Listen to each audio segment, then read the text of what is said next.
What's that word, y'all, man? We back with another one. Yeah, ain't none of them like had this taken away from them. Ain't none of them had to go sit in front of the judge. Feel me? Worry about going to prison. Like ain't none of them like. Mikey Williams is broke, not Niggas, cause of struggling, you. not dealing with a rough patch, not navigating a temporary setback, broke, bank account in the negative, eating ramen, watching the money disappear faster than it ever came in. And what makes that sentence so hard to process is that just 2 years before it became true, this kid was worth millions. He was the first American high school basketball player in history to sign a multi-year endorsement deal with a global sneaker brand. He had over 5 million social media followers before he ever played a college game. He stood inside a Puma flagship store in New York City and told the world he planned to be worth $1 billion by the time he turned 25. That was not delusion. That was a realistic sounding goal for someone in his position. And then one night, one decision, one moment at a house in the hills east of San Diego started a chain reaction that ended with Mikey Williams describing his bank account in the negative and wondering how everything he had built disappeared so fast. This documentary breaks down exactly how it happened, where the money went, what the legal system did to his finances, and whether the comeback he is currently attempting at Sacramento State is enough to rewrite the ending of one of basketball's most stunning cautionary tales. The numbers are real, the timeline is verified, and by the end of this, you will understand exactly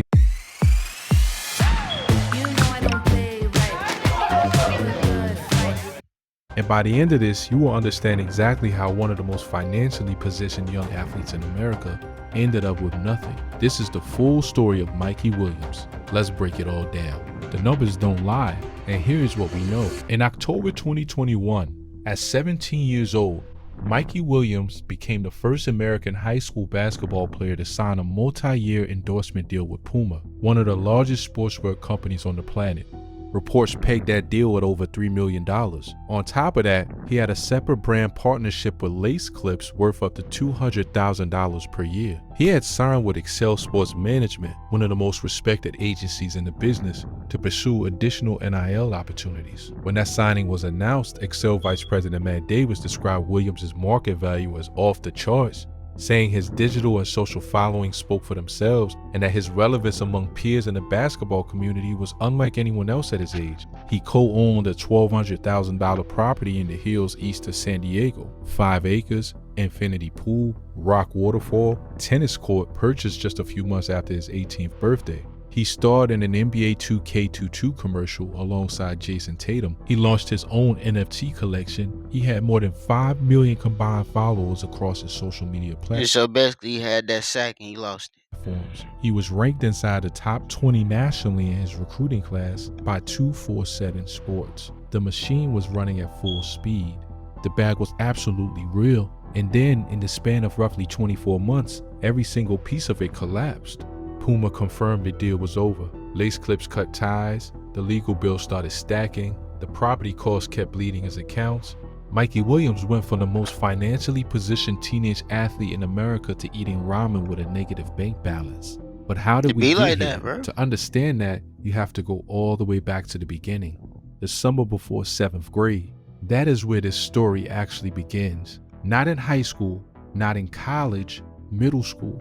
That is the starting point for one of the most dramatic financial collapses in the history of young American athletics. Mikey Williams had a basketball in his hands from the time he could walk. His mother, Sharice, was a standout softball player at Hampton University, still holding the MEAC's all-time single-season record in doubles and RBIs. His father, Milan, had been an all-San Diego high school basketball player whose path to a Division I scholarship was derailed by grades. Milan once said God did not want him to be a pro player. He wanted him to train future pros. He was right. Williams grew up doing drills with his dad on the outdoor courts behind the apartment complex, developing instincts and explosiveness that were immediately obvious to anyone who watched him play. By the time he was competing with the Malcolm Thomas All-Stars travel team, coaches and scouts were already paying attention. The moment that announced him to the basketball world happened at the USBA National Championships. Williams and his team entered with one specific goal: face Bronny James and the North Coast Blue Chips on a big stage and beat them. They got what they asked for. When the game happened, Williams dominated. He scored more than 30 points, outplayed Bronny, and put on a display that had the gym buzzing from start to finish. USBA founder Mark Thompson said Williams was simply the premier player on the floor that night, and that people left asking who this Mikey Williams kid was. That question, once asked, never went away again.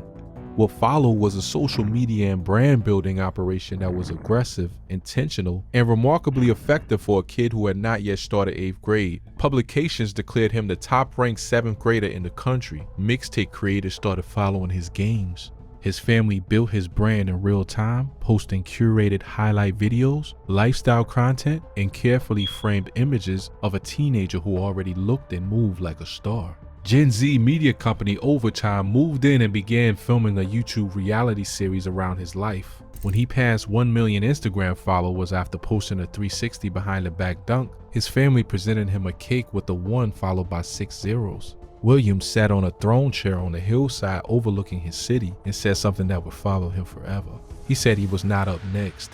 He was up right now. By the time he started high school at San Ysidro, a humble public school 1 freeway exit from the Mexican border, he had already attracted the attention of LeBron James, Drake, and Dwayne Wade, who watched him drop 50 points in the early game. He scored 41 in his debut, 77 in his 9th game with 9 3-pointers, shattering the San Diego County single-game scoring record. Max Preps named him National Freshman of the Year. Fans waited over an hour after games just to get a photo. Security protocols had to be created just to get him to the parking lot safely after games. He was not just a high school basketball player, he was a phenomenon. And then came the money. This is where it gets interesting, because the money arrived in a way that was genuinely historic and genuinely dangerous at the same time. In July 2021, Williams signed with Excel Sports Management. That fall, the Puma deal dropped. Multi-year, multi-million, a global sneaker company betting on a 17-year-old with 5 million followers. And The crazy thing is, though, is like, growing up, I wish to be in a situation like that, because for real, bro, all that shit really is just like, bro, you just gotta hoop. Like, all you gotta do is just hoop. Like, just keep on the straight and narrow. Nigga, and they paying you millions of dollars just to hoop. Like, nigga, I would live in the gym. Like, nigga, y'all wouldn't be able to get me out of the gym. a story that cut through every I love this shit for free. So what you think I'm gonna do when that money involved? demographic. A Lace Clips partnership followed. I don't want to go get some shots up right now. And a story that cut through every demographic. A Lace Clips partnership followed, paying him up to $200,000 annually to promote wearable sports technology to young audiences. An NBA 2K22 commercial opposite Jason Tatum, an NFT collection, appearance fees, social media income. He was generating real money before he stepped onto a college court. Yeah, boy, on the getting that I Am shot. Athlete podcast, recorded inside the Puma flagship store in New York with former NFL stars Brandon Marshall, Adam Packman-Jones, and LaShawn Shady McCoy, Williams made his famous declaration, $1 billion by 25. But he also said something else that day, something that only sounds significant in hindsight. I'm trying to be worth $1 billion by the time 25. Woo. So 7 years. In 7 years, because it's like, I think. He said he knew it could all end tomorrow. He said he was aware of how quickly it could disappear if he was not smart. He knew, he said it on camera, and then less than 2 years later, it happened exactly the way he described. But here's what most people are missing about how this fell apart, because the collapse did not start with the arrest. The cracks were already forming before that night in March 2023. According to Rivals analyst Rob Cassidy, who covers recruiting for a living, 2 completely different worlds existed simultaneously around Mikey Williams. In one world, the internet world, he was the undisputed top prospect in the country. In the other world, the one where actual NBA evaluation happens, the picture was significantly less clear. Williams was still around 6'2". His scoring efficiency was inconsistent. His defensive commitment was a recurring concern. Cassidy said plainly that anyone actually doing the evaluation work understood the NBA trajectory being publicly projected was not matching what they were seeing on film. His popularity was so far ahead of his actual development that the gap between perception and reality had become enormous. The path chosen to address those concerns only widened the gap. His father, Milan, founded Vertical Academy, a club program built around showcasing Williams across a 40-plus game national schedule of showcase tournaments and elite prep schools. What it did not provide was the development structure and coaching infrastructure that programs like Montverde or IMG Academy are built around. One NBA scout told Yahoo Sports his franchise had barely done meaningful intel on Williams even before the arrest, because the profile simply did not project convincingly enough at the next level to justify the evaluation investment.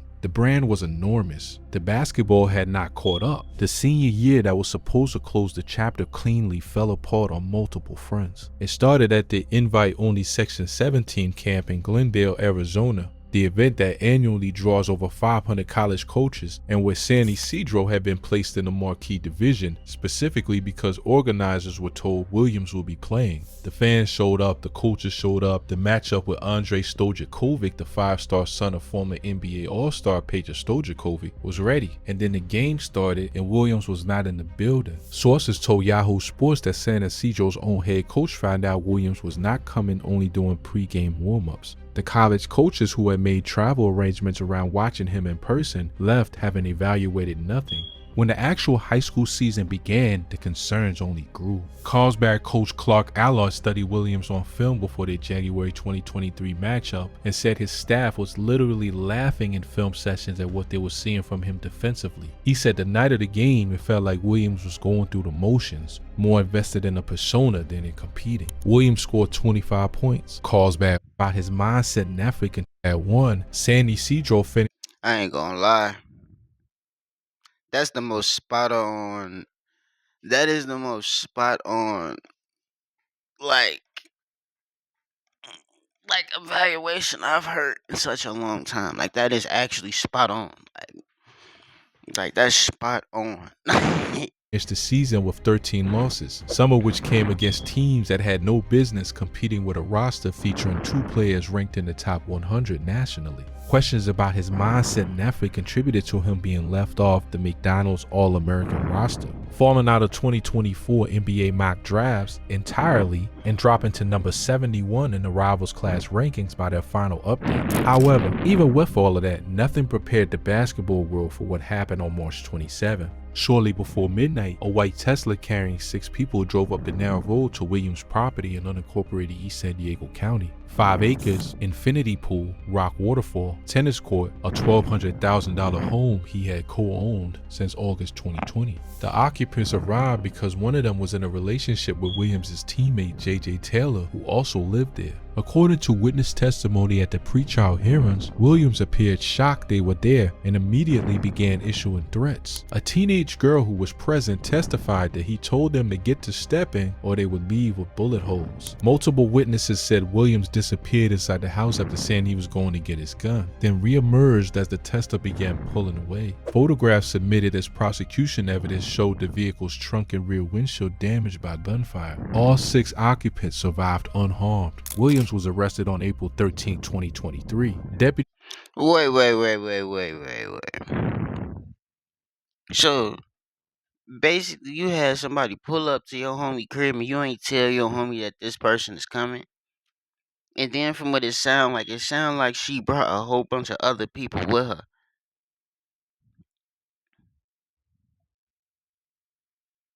Like it sound like Shorty brought a whole bunch of people with her, gang.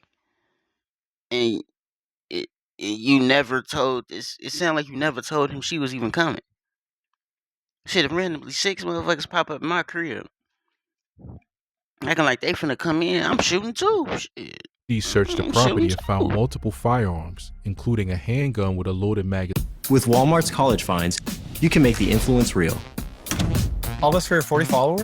Including a handgun with a loaded magazine on the nightstand in his bedroom. He was charged with 9 felony counts, 6 counts of assault with a firearm, 1 count of firing into an occupied vehicle, and 2 counts of making criminal threats. The charges carried a combined maximum of 30 years in prison. Los Angeles criminal defense attorney Irash Hashemi, who followed the proceedings closely, said the evidence against Williams was very strong, that 9 counts was an uphill battle by any standard, and that unless something significant emerged that was not yet public, his defense had serious work ahead of them. Williams did not help himself when he posted a social media clip from a pretrial hearing with a caption referencing a rap lyric about bullet holes. The judge ordered him to stop making social media posts about his case and called his behavior stupid. In November 2023, Williams reached a plea agreement. He pleaded guilty to 1 felony count of making criminal threats. The remaining 8 charges were dismissed. He was ordered to complete a gun safety course, anger management, cognitive behavioral therapy, and 80 hours of community service. In August 2024, the felony was reduced to a misdemeanor. He avoided prison, but what the plea deal could not undo was the financial damage already in motion.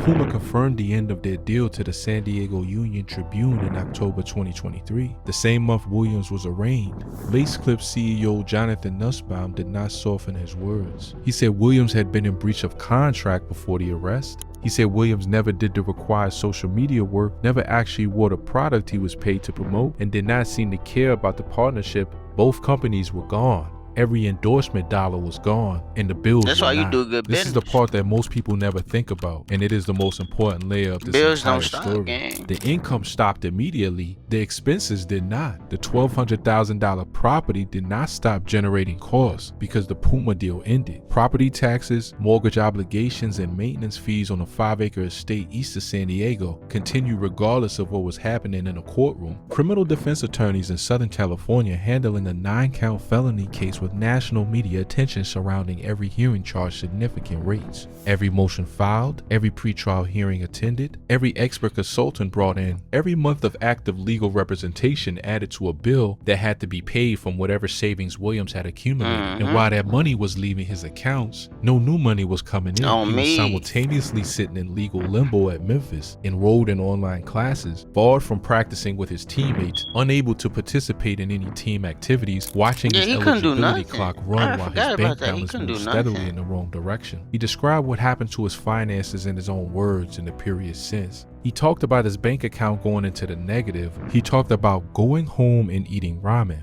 The kid who had stood inside a Puma flagship store and declared he was going to be worth $1 billion by 25 was sitting at home eating ramen and staring at a negative number where a balance used to be. The challenge that nobody inside the NIL era talks about loudly enough is that this situation, an athlete going from millions to negative in under 2 years, is not as rare as the industry wants you to believe. What the Mikey Williams story exposes is a structural problem at the core of the NIL era. NIL income is not a salary. It does not come with union protections, mandated financial advisors, or guarantees of any kind. Every dollar an athlete... That's just like when I was in college. That's like getting a big ass like loan or like a big ass grant. You feel me? Like, sure, that's just for the one time. It ain't for all the time. Earns to a brand deal is conditional on 3 things: public image, continued performance, and reputational alignment with that brand. When all 3 collapse simultaneously the way they did for Williams between April and October 2020, the income disappears overnight. The Puma deal was worth millions precisely because Williams represented a specific brand value proposition. Young, generationally athletic, massive social following, safe bet on basketball's next wave. The arrest, the 9 felony counts, the social media post about bullet holes, and a year of media coverage surrounding every court appearance destroyed every element of that proposition simultaneously. No global footwear company marketing to teenagers can survive that association. Puma made the only business decision available to them. Lace Clips had been looking for an exit before the arrest even happened. That's what it sounds like. Both deals died, and with them went the financial oxygen keeping everything else afloat. The broader picture is one that keeps repeating, and Williams is far from its only victim. Imoni Bates, widely considered the most talented prep player of his generation just a few years earlier, saw his own trajectory reshaped by the gap between the hype machine and the patient development required to actually reach the level everyone projected. He arrived at Michigan State as the consensus best player in America and left without ever becoming what everyone assumed was inevitable. The ripple effect effects of these collapses extend far beyond the athletes themselves. Families that built their financial lives around the son's projected earnings. Agents and advisors whose income disappears when the client's deals disappear. Brands that tie their identity to a prospect's future only to absorb the reputational cost of severing the relationship publicly. Everyone in the orbit of a young athlete at this level feels the impact when the bottom falls out. Industry insiders are confirming what they have known for years. The social media era makes these stories more visible and more brutal simultaneously. It creates more money and more exposure than any previous generation of athletes had to manage, but it does. If you got hit, even as a I feel like it's this, right? I feel like if I was in that situation, I'd go to where all the best competition at. Because I feel like if I already have all, like, you got the shit that, like, God has to bestow on you. You got that already. So why not just go to where the best possible competition is? Okay, you be weak for a little while. Okay, you're not gonna be that man for a little while. But when you finally do, like, get to where you need to get to, you're gonna be even more that man. Like, I don't get why people want to stay somewhere and just be like, bro, go somewhere else where you gotta, like, play with other motherfuckers. That's because when you go to, like, college and NBA, you're not gonna be the only good person on that team. Like, I don't passenger really understand or in that, an bro. Uber, I don't know if it's just you need pride to or try greed this. or what. I'm an bro. attorney. I've been doing this for years.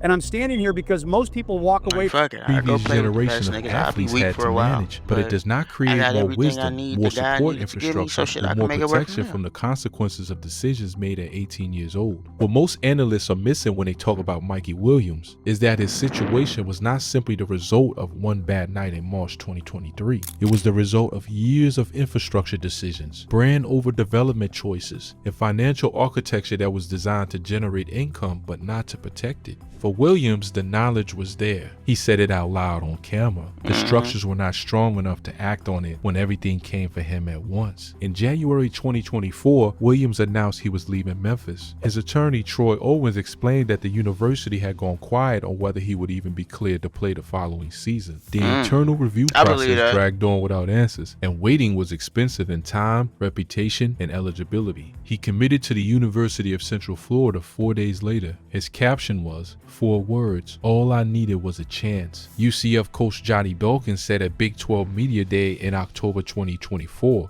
that both he and university officials carefully evaluated Williams before committing. Dawkins called the transition terrific once underway. Williams cleared his legal obligations, his felony was reduced, and he was eligible to compete. His 2024-25 season at UCF was limited by injury to 18 games. He averaged 5.1 points in 14 minutes per game. Those numbers reflected exactly what they were: a player who had not competed meaningfully in over 2 years, working through significant rust in the Big 12 environment. It was not a statement season, but he was in a uniform in a real game, working towards something. In his situation, that was not nothing. D1. The next It's move D1. came in April 2025 when Williams committed to Sacramento State, where former NBA guard Mike Bibby had just taken over as head coach, and Shaquille O'Neal had been named voluntary general manager. Sacramento State gave him exactly what he needed at this stage: a coach who understood professional basketball from the inside, genuine national attention for a mid-major program, and the space to perform without the suffocating pressure of a Power 5 conference bearing down on him while he rebuilt.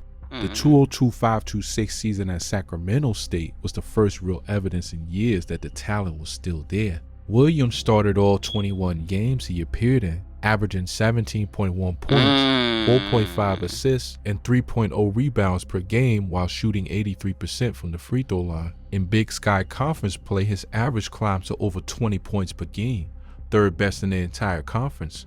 He dropped 34 points at Idaho State in a performance that ranked among the best single-game outputs in Sacramento State's Division I history. He had a 3-game road stretch in early January where he averaged nearly 30 points per contest.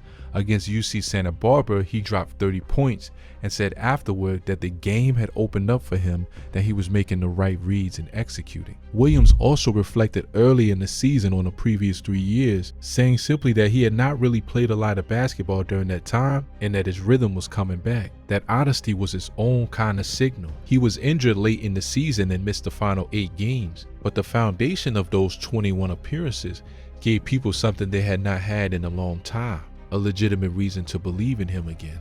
So here's where we stand. Mikey Williams went from the first high school player in American history to sign a multi-year global sneaker deal to a negative bank account in less than 2 years. He went from 5 million followers in national television appearances to eating ramen and watching attorneys drain his savings. He went from a projected NBA draft pick to number 71 in his So what's wrong with ramen? recruiting class without ever playing a college game. He survived 9 felony counts and came out the other side with a misdemeanor, a probation period, and a career still technically alive. He then put together a season at Sacramento State, averaging 17 points per night in Division I basketball, third in the Big Sky in conference scoring, with a career-high 34 points in a performance that ranks among the best in that program's history. The talent was never gone. It was buried under everything that happened to him, and it is now starting to surface again. Based on everything we have analyzed, the rollback is real, but it is not finished. It may not even be halfway done. NBA scouts who had questions about his ceiling before the rest have not changed their fundamental analysis. An undersized scoring guard needs to be elite defensively and exceptionally efficient offensively to carve out any kind of professional future, whether in the NBA, overseas, or in a developmental league. Williams has real work still ahead on both fronts, particularly on the defensive end, where the concerns about his commitment have followed him since high school. The sponsorships that built his brand are not rushing back yet. The financial recovery from a period of negative bank balances and 6-figure legal bills does not happen in one strong college season. What happened to Mikey Williams is a warning to every young athlete chasing the bag right now, and to every parent, advisor, and agent in their orbit. The NIL era can make you rich before you are old enough to vote. It can also put you at a negative balance before you are old enough to rent a car. You hear if me the though? foundation underneath the money is not built to hold. But here's what nobody can take from him. He is still playing. He is still competing. He is still the kid his father said God was preparing long before the cameras arrived. The fire that put him on that hillside at 13 years old, declaring he was up right now, has not gone out. Where this goes next depends entirely on whether the discipline, the defense, and the maturity that the last 3 years demanded from him have actually changed who he is as a player and as a person. What's your take on this? Do you think Mikey Williams still has a legitimate path to a professional career, or has too much time passed and too many questions piled up? I think he do. I feel like bro just gotta get it together, man. I feel like he's on the road to getting it together. But I also feel like, he just needs to get a lot of people out of his corner. I feel like bro old enough now to know better. Like we gotta also remember, like bro was young as hell, living on his own. He was young as hell, like having a lot. Like you feel me? Like that's a lot to be doing at such a young age, gang. And yeah, man. Hope y'all be smooth. I'll be back in a second, maybe a couple minutes. Like y'all see y'all soon, man.